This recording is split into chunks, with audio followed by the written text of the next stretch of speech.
penghalang.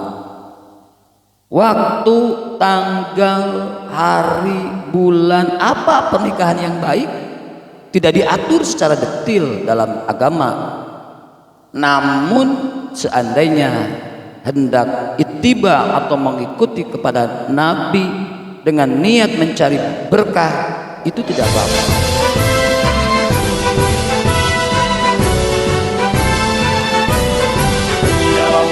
يا للوطن يا للوطن قم الوطن إلى الوطن. Alhamdulillahirabbil alamin wassalatu wassalamu ala sayyidina wa maulana Muhammadin sallallahu alaihi wasallam, amma ba'du. Puji dan syukur marilah kita sama-sama panjatkan kehadirat Allah yang Maha Agung. Alhamdulillah atas berkenan rahmat, hidayah dan taufiknya kita bisa berjumpa kembali, bisa bersilaturahmi walau hanya melalui media sosial.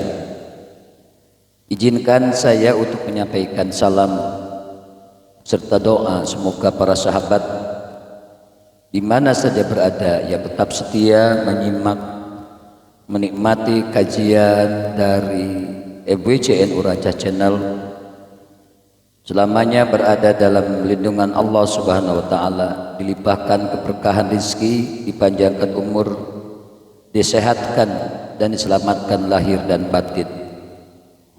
Para sahabat, bulan Muharram telah datang.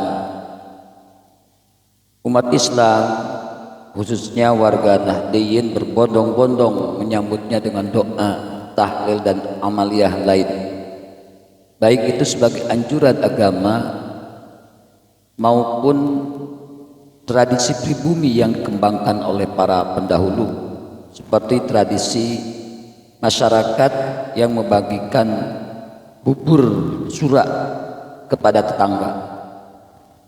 Terlepas dari kesakralan dan kesucian bulan ini, masih ada umat Islam yang masih melestarikan kepercayaan tertentu yang diwariskan oleh nenek moyang. Misalnya tidak boleh bepergian jauh karena termasuk bulan yang naas. Juga tidak diperkenankan menikah saat bulan Muharram karena dipercaya mendatangkan malapetaka. Menurut catatan Serat Centini, jika menikah di bulan Muharram maka setelah berumah tangga akan membuat pasangan memiliki banyak hutang. Karenanya tak jarang orang menjauhi hajatan pernikahan di bulan tersebut. Bahkan yang lebih ekstrim lagi, terkadang bulan Muharram itu dikaitkan dengan sesuatu yang sangat menyeramkan.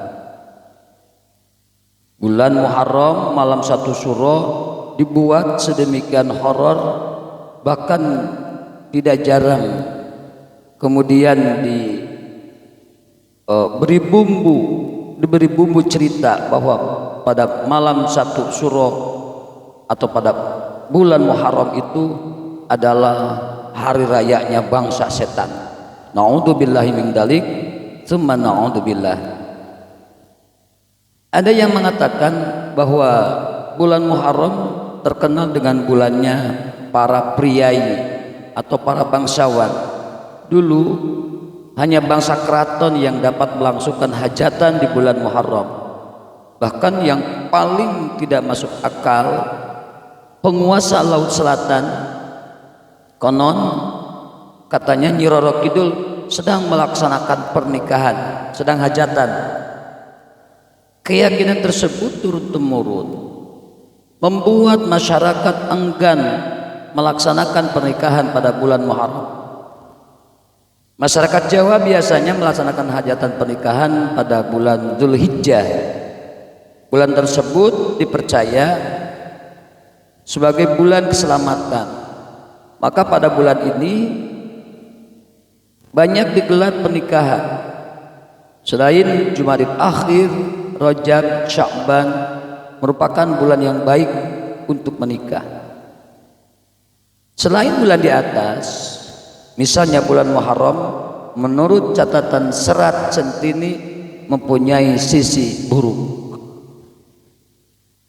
Kebiasaan orang Jawa dulu, orang tua dari anak yang akan menikah pergi terlebih dulu kepada orang yang dianggap ahli dalam ilmu primbon, atau pada umumnya kepada kiai yang paham ilmu tersebut. Tujuannya mencari waktu yang baik untuk menikahkan anaknya agar perjalanan hidupnya menjadi lancar. Tak heran kebiasaan dan kepercayaan hari buruk dan baik itu masih dipelihara. Perlu diketahui bahwa kepercayaan tersebut tidak hanya dimiliki oleh orang Jawa. Sejarah bangsa Arab jahiliyah mempunyai cerita yang sama perihal penentuan waktu pernikahan, yaitu tidak boleh menikah di bulan Syawal karena dipercaya sebagai bulan yang sial. Kemudian Islam membantah kepercayaan itu melalui pernikahan Rasulullah SAW dengan Siti Aisyah pada bulan Syawal. Hal tersebut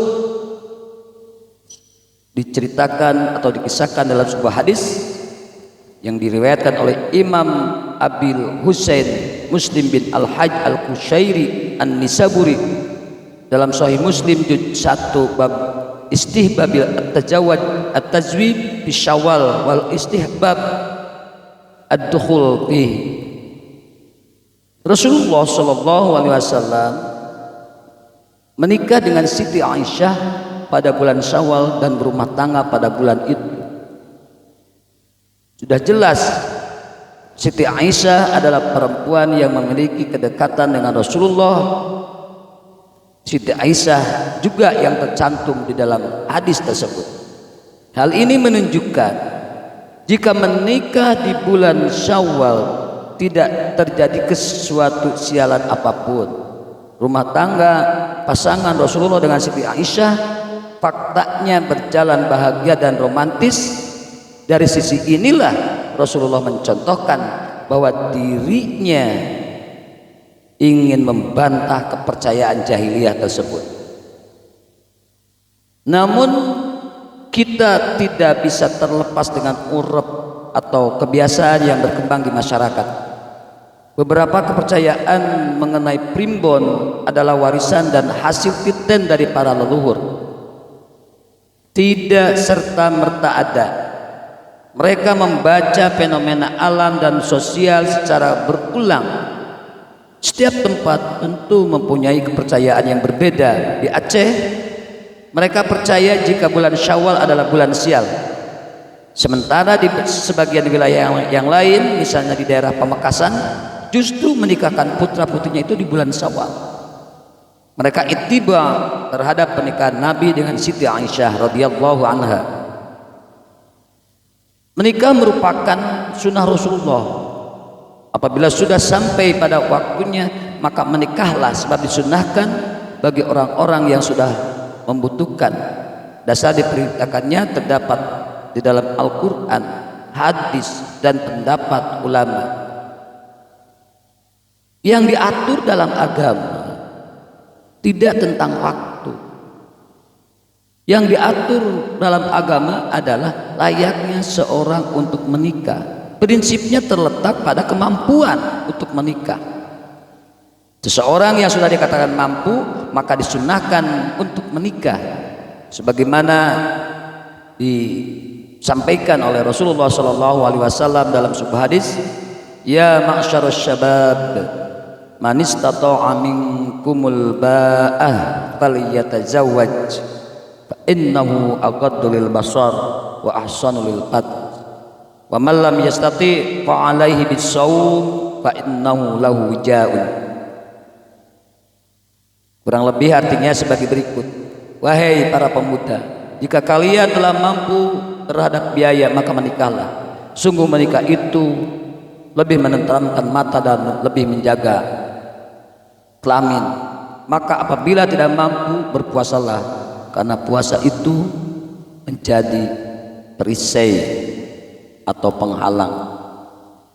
waktu, tanggal, hari, bulan, apa pernikahan yang baik tidak diatur secara detail dalam agama.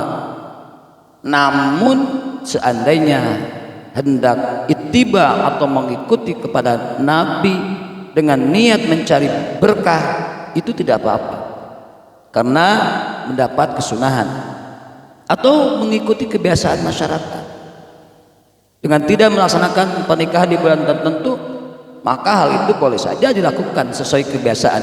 Yang penting tidak sampai mempunyai kepercayaan bahwa bulan tersebut atau bulan Muharram merupakan bulan yang dilarang untuk menikah karena mengandung malapetaka.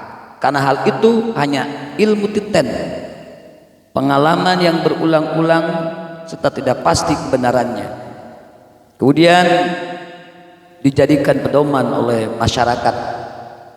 Ilmu titen ini dari waktu ke waktu, dari masa ke masa, kemudian bergeser sesuai dengan perkembangan keadaan zaman.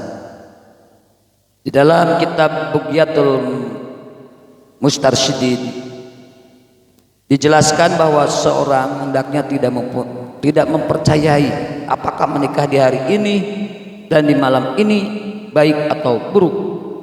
Kepercayaan tersebut dilarang dan mendapatkan teguran keras dari agama. Perbuatan tersebut tidak ada kandungan pelajaran atau ibrah apapun di dalamnya.